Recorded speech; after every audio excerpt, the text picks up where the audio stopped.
I personally believe as a humanity, as a human race, we have never been more visible and less heard. Mm. Each of us has these platforms through which people are frankly shouting. They are shouting as much as they can by posting video after video and they're wanting to share something.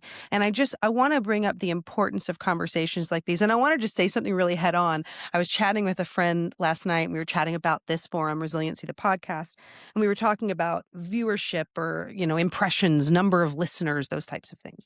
And I said, look, we watch those things. Those things are continuing to grow. But there are ways to increase that.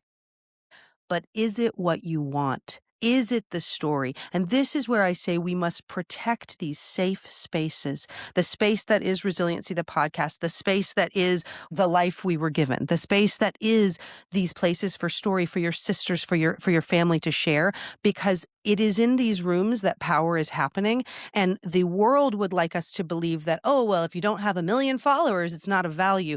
But that's not the truth.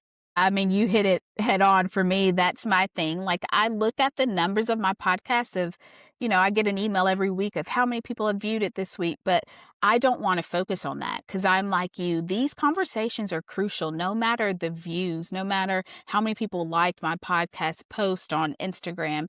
I think the conversations are crucial. They're sacred. And I think it's brave for anybody to come forward on a platform and tell their story for other people. Well, you know me. I live a pretty private life and I could care less about numbers and data and statistics and hits. I just don't give a damn. I never Yeah. have and I never will. It's not a driver. It's not a driver for me.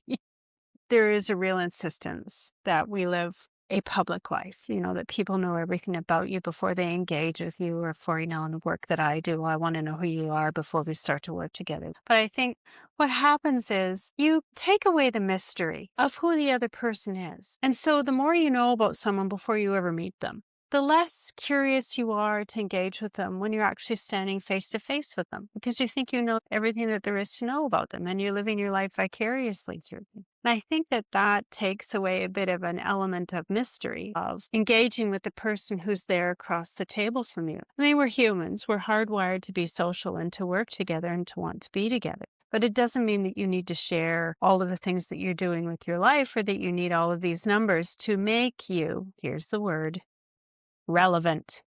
That's Yeah. the lecture. I love it. That's a TEDx talk right there.